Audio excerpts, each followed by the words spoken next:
말씀 보도록 하겠습니다. 하나님 우리에게 주신 말씀은 창세기 12장 1절부터 3절입니다.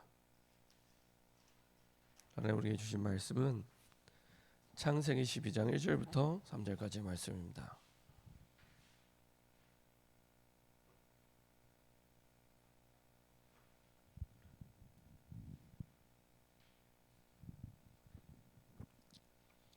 창세기 12장 1절부터 3절까지의 말씀입니다.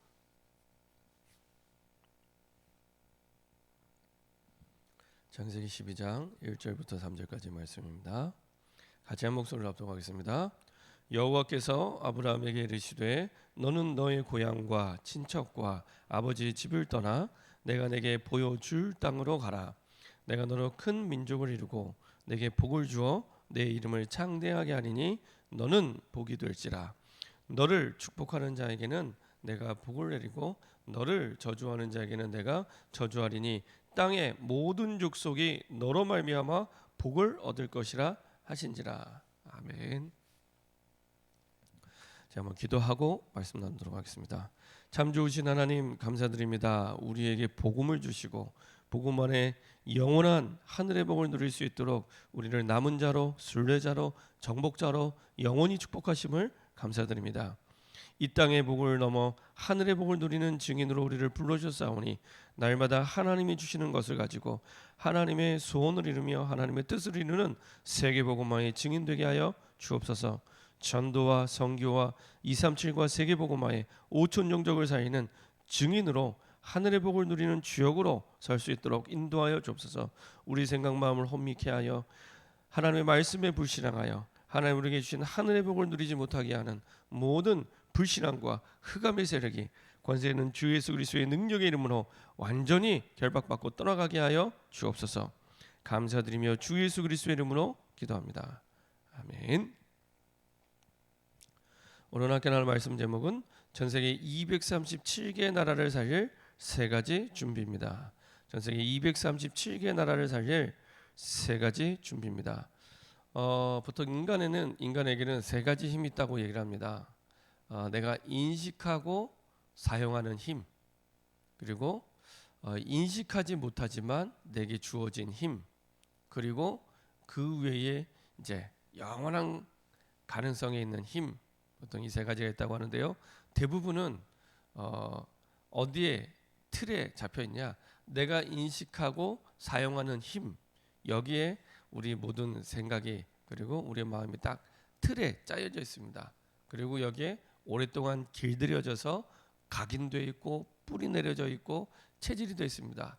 그래서 우리가 뭔가를 하고자 할 때, 우리가 뭔가를 시작할 때, 결정할 때 항상 그 틀이 어떤 것이 작동하냐면 내가 지금까지 사용했던 힘, 그 틀 안에서 사실은 결정하고 판단하고 생각하고 시작하게 됩니다. 근데 성경은 우리에게 우리의 생각의 틀 너머에 우리에게 주어진 신분 속에 영원한 가능성까지의 그 어마어마한 무한한 능력과 축복과 응답이 준비되어 있다고 말씀하고 있습니다. 하나님의 말씀 창세기 1장 27절에 하나님께서는 유일하게 하나님의 형상 가진 영적 존재로 인간을 만드시고요. 그리고 만드신 인간에게 창세기 1장 28절에 생육하고 번성하고 땅에 충만하라, 땅을 정복하라 이렇게 말씀하셨습니다. 그 말은 모든 피조물의 대표적인 응답을 누리는 어마어마한 축복과 능력을 하나님이 허락해 주셨습니다. 그 신분과 하늘의 권세의 축복을 누릴 수 있도록 우리에게 신분을 약속해 주셨습니다. 우리가 예수님을 영접하고 하나님의 자녀가 됐다는 건 그 어마어마한 창세기 1장 27절 28절의 신분과 권세가 회복이 된 겁니다. 그래서 재창조의 축복 안에 이미 들어와 있습니다. 재창조가 뭡니까? 이미 있는 것을 고치거나 새로운 방식을 써서 다시 만들어낸 겁니다. 이미 있는 것. 사실은 죽었던 우리의 영을 하나님이 살리시고 뿐만 아니라 우리의 육신도 우리의 모든 삶도 이미 있는 것이잖아요. 이거를 완전히 새로운 방식으로 하나님이 새로 만드신 겁니다. 재창조의 축복 안에 이미 들어와 있는 겁니다. 근데 우리의 생각과 마음이 자꾸만 우리가 사용할 수 있는, 우리가 가능하다고 생각하는 그 틀에 짜여서 그 너머의 축복을 누리지 못하도록 자꾸 방해하죠. 그래서 3단체와 그리고 흑암의 세상을 흑암으로 이끌어가는 그 조직들은 그 너머에 힘을 가지고 세상을 완전히 장악하고 끌고 가고 있습니다. 그걸 세상이 뭐라고 표현하냐? 잠재력, 이렇게 표현합니다. 잠재력. 숨어 있는 힘, 안 보이는 힘, 이렇게 얘기하죠. 그 잠재력을 통해서 사실은 이 불신자들이, 그리고 세상 사람들이 한계로 느끼는 그 부분을 넘어서도록 자꾸 흑암과 혼돈과 공허 속으로 끌고 가겠습니다. 그래서 네 안에 있는 잠재력, 그건 무한하다. 그 네 안에 있는 잠재력, 너의 인생의 영웅이다.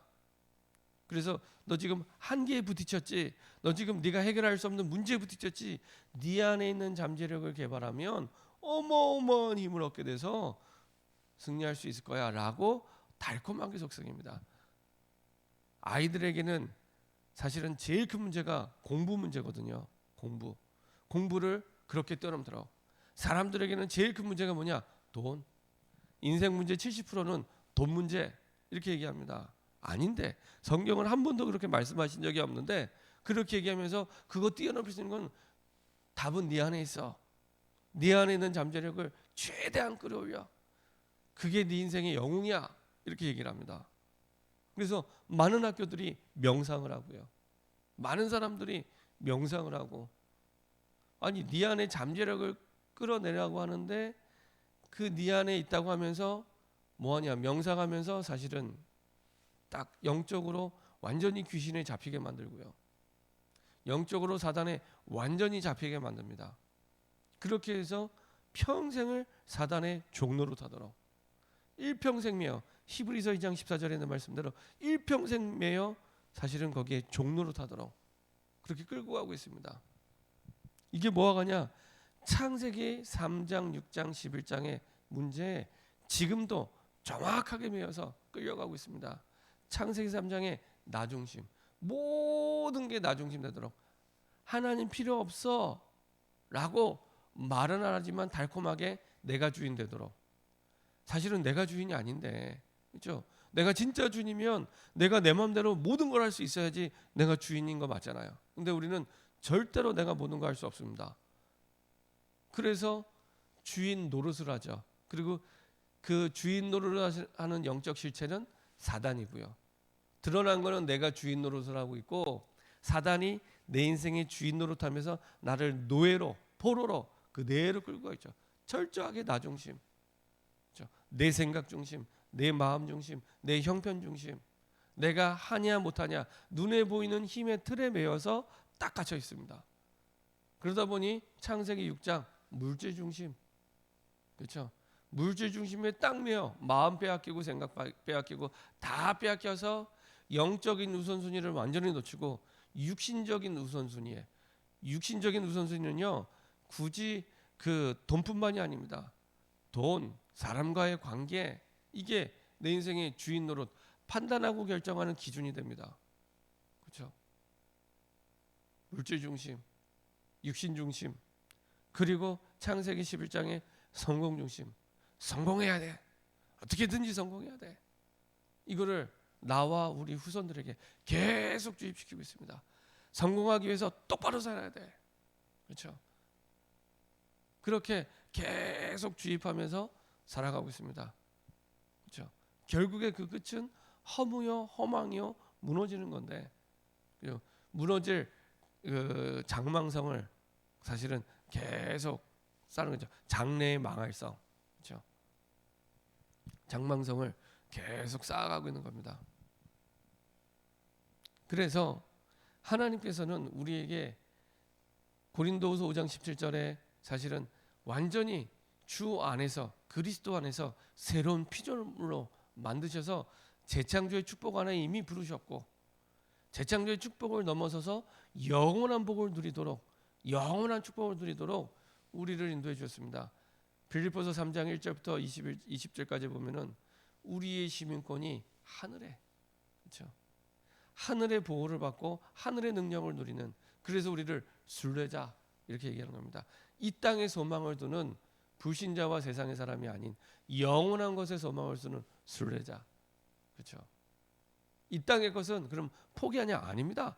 당연히 영원한 응답을 두고 당연히 응답을 두고, 재창조의 축복은요, 재창조의 축복을 넘어선 축복인데 재창조의 축복만 받아도요 어마어마한 응답을 누리게 됩니다. 그렇죠? 보통 이렇게 재창조의 축복 생각하면은 핸드폰을 많이 생각을 합니다. 우리가 핸드폰이 지금 스마트폰이라고 하는데 2G폰에서 스마트폰으로 넘어가면서 완전히 세상이 바뀌게 됐죠. 이제 더 이상 핸드폰이 이게 전화를 걸고 받는 이거를 넘어서서 우리 모든 삶의 만능폰처럼 완전히 바뀌게 됐습니다. 그러면서 세계를 주름잡던 그 2G폰의 그 회사가, 노키아가 완전히 망하고요. 그리고 애플이 완전히 이제 세계적인 회사로, 어느 정도 세계적인 회사냐? 말로 할 것도 없죠. 전 세계 모든 회사 가운데 1위가 될 만큼, 전 세계 모든 회사 가운데 1위, 그것도 그냥 1위가 아니라 2위와 더블 스코어 차이가 날 만큼 어마어마한 회사. 한 회사가 가지고 있는 현금이 미국이 갖고 있는 현금보다 더 많아요. 상상이 가십니까? 그냥 나라도 아니고 한 회사가 갖고 있는 현금이 미국이 갖고 있는 현금보다 더 많습니다. 핸드폰 하나 바뀌었는데, 핸드폰 하나 재창조했는데 그 정도로 어마어마한. 근데 그 핸드폰 만든 거 보면요, 스티브 잡스가 완전히 사실은 귀신에 잡혀서 디자인하고 그 명상 속에서 만든 작품입니다. 그런 명상 속에서 만든 작품, 그렇죠? 완전히 바꿔놨죠. 그 재창조입니다. 불신자가 만든 재창조. 그렇죠? 근데 그걸 넘어서는 재창조의 축복 안에 우리가 있습니다. 근데 이게 안 믿어져요. 너무 어마어마하기 때문에 안 믿어집니다. 오늘 보았던 이 창세기 12장 1절부터 3절도 마찬가지입니다. 창세기 12장 2절 3절, 내가 너로 큰 민족을 이루고 내게 복을 주어 내 이름을 창대하게 하리니, 영어 성경에 보면은 great, 위대하게 한대요. 위대하게, 유명을 완전 위대한. 그래서 유명하게 위대해. 내가 너로 큰 민족도 위대한 민족으로 너를 만들겠다. 그냥 좋은 잘하는 민족 정도 아니라 위대한 민족으로. 네 이름을 위대하게, 창대하게, 아주 유명하게. 그러면서 너는 복이 될지라. 이게 믿어집니까? 당장 자녀도 없는데, 자녀가 없는데 민족을 얘기해요. 그냥 지금의 민족도 아니고 온 세상의 가장 위대한 민족으로. 근데 지금 됐잖아요. 정확한 복음도 모르는데 그 성경의 껍데기만 가지고도 지금 전 세계 움직이고 있잖아요. 유대인을 공부하면 공부할수록, 파고들면 들면서, 야, 이거는 보통 민족이 아니구나라는 것을 확인하게 됩니다. 아브라함의 후손인 걸 자랑스럽게 생각하죠. 너를 축복하는 자에게는 내가 복을 내리고 너를 저주하는 자에게 저주하리니 땅의 모든 족속이, 당장 내 자녀도 없는데 땅의 모든 족속이 너로 말미암아 복을 얻게 하라. 이게요, 그 당시에는 그 전sek에 대한 개념도 없을 텐데 너로 말미암아 땅의 모든 거 가보지도 못했는데 땅의 모든 족속이 너로 말미암아 복을 얻을 것이라. 아브라함이 잘한 게 있습니다.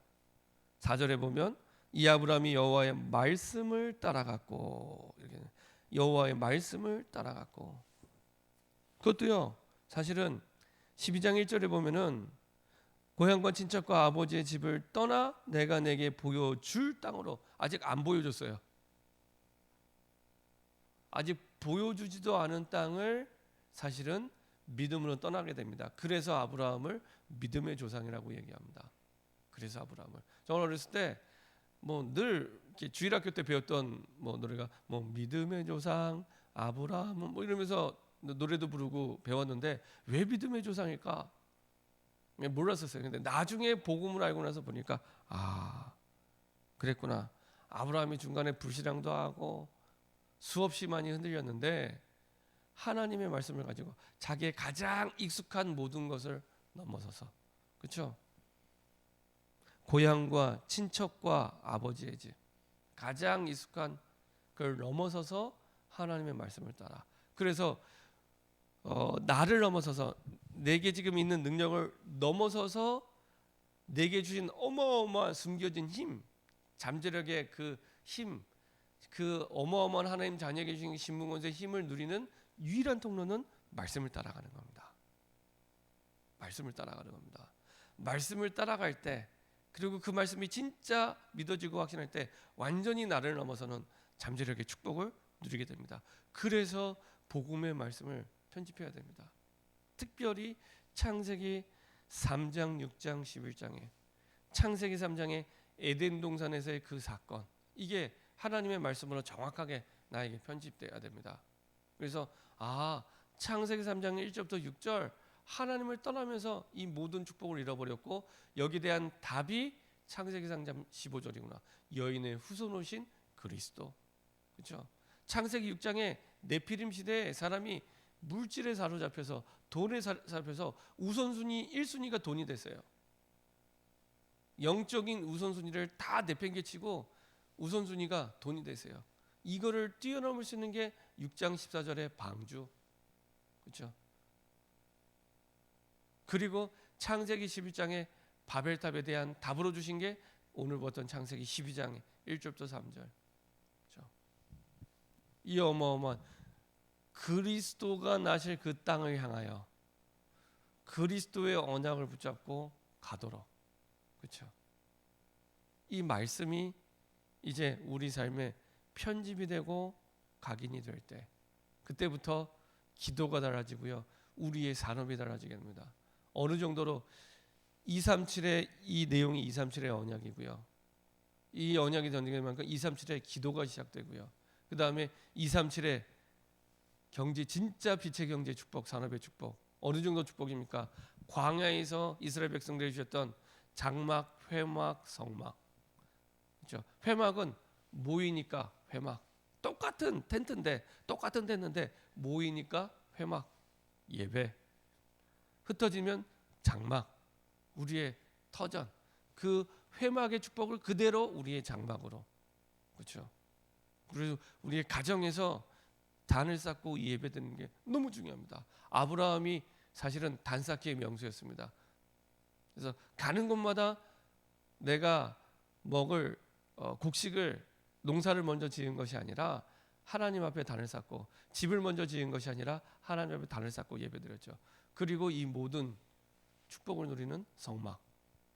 그래서 어느 정도 우리에게 하나님의 응답을 약속해 주냐, 전 세계 237개 나라의 주의 교회를 세울 만큼의 산업의 축복을 우리에게 허락해 주셨습니다. 그래서요, 우리 교회 모든 산업인들은 지금부터 딱 그렇게 언약을 붙잡으시면 됩니다. 하나님, 전 세계 237개 나라에 교회를 세울 만큼의, 하나님 성막의 축복을 세울 만큼의 경제 축복을 달라고, 그 언약을 붙잡으시면 됩니다.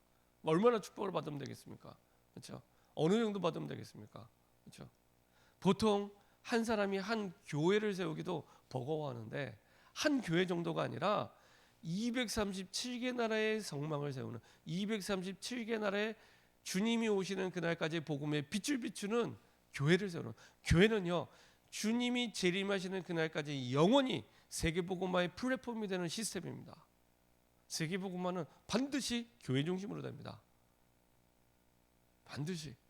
그래서 세계복음화의 플랫폼이 되는 그 교회를 237개 나라에 세우는 그 비전을 두고 산업의 믿음으로 도전하시면 됩니다. 그렇죠? 이게 237의 경제입니다. 237의 경제. 그 축복 속에 하나님이 우리를 부르는, 불가능하냐? 아닙니다. 불신자도, 제가 좀 전에 애플 얘기했잖아요. 불신자도 사실은 귀신이 주는 힘으로 명상했는데 그만함을 만들었어요. 사실은 스티브 잡스가 뭐 명문대학을 나왔습니까? 대학만 1학년을 3번 다니다 중퇴. 그것도 별로 이름 없는 대학. 근데요, 명상에 완전히 심취해서, 명상에 심취한 것도 자기 상처 때문에, 사생아였습니다. 자기 상처 때문에 답을 거기서 얻은 거죠. 그렇게만 했는데도 그렇죠. 어마어마한 사실은 한 사람이 한 생에 정말 불가능하다고 생각할 만큼의 사실은 그런 부를 쌓았는데 하물며 우리에게는 그것과 비교할 수 없는 영원한 축복과 응답이 기다리고 있습니다.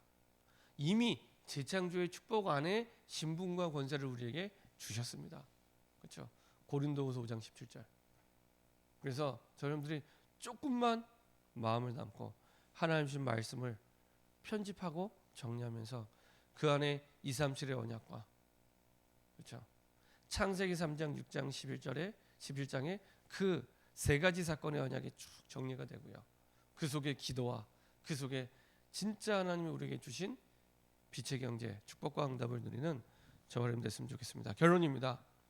내 것을 가지고는 전 세계 237개 나라를 절대로 살릴 수 없습니다. 절대 불가능입니다. 그래서 하나님께서는 내 것이 아닌 하나님의 것으로 살도록 약속해 주셨습니다. 우리가 계속 사도행전 16장, 17장, 18장을 보면서도 바울이 뛰어난 스펙을 가지고 있음에도 불구하고 바울의 것을 가지고 전도하지 않습니다. 바울의 능력으로 제자를 찾지 않습니다. 철저하게 하나님의 것으로. 그렇죠? 그래서 항상 1순위가 기도 속에서 그리고 주신 정확한 복음의 언약을 가지고 그때 정확한 응답과 제자를 누리게 됩니다. 잠깐 내 것을 가지고 했을 때는 실패했습니다. 아덴에서의 전도. 그렇죠? 당연하죠. 안 되는 게 당연한 겁니다. 그렇죠? 내 것을 가지고 안 되는 게 당연한 겁니다. 반대로 내가 지금 안 된다고 생각할 때는 지금 뭔가 내 것을 가지고 하고 있구나 생각하시면 됩니다. 이제는 하나님의 것을 가지고 우리에게 약속하신 내 문제 해결 정도가 아니라 내 문제를 넘어서서 237개의 나라를 살릴 중요한 세 가지 준비의 축복과 응답을 누리는 저와 여러분 되기를 소원합니다. 합심해서 한번 기도하겠습니다. 하나님, 우리가 보고 느끼는 정도의 힘에 머물러 있지 않게 하시고 우리의 힘을 넘어 하나님의 우리에게 주신 그 신분과 권세 속에 감추어진 엄청난 하늘의 능력, 그 잠재력을 이제는 주님의 약속대로 내가 누릴 수 있도록 고린도후서 5장 17절에 이미 재창조의 축복 안에 들어와 있고 빌립보서 3장 1절부터 20절에 하늘의 시민권, 영원한 축복과 응답을 누리는 축복 속에 있음을 알고 복음의 언약을 이제는 분명하게 편집하고 각인하여서 그 안에 237개 나라에 살릴 언약, 에덴 동산의 언약, 그리고 창세기 6장의 언약, 방주의 언약과 창세기 11장에 그 문제 속에 답을 주신 창세기 12장의 언약이 우리 속에 각인되어서 237의 기도가 시작되게 하시고 237의 산업이 시작되게 허락하여 주옵소서. 그래서 내 것이 아닌 하나님의 것, 그래서 내 것이 아닌 하나님의 주신 것 가지고 이제는 믿음으로 237을 향해 도전하게 허락하여 주시옵소서. 합심해서 한번 기도하도록 하겠습니다. 전능하신 하나님 감사드립니다. 하나님의 은혜 속에서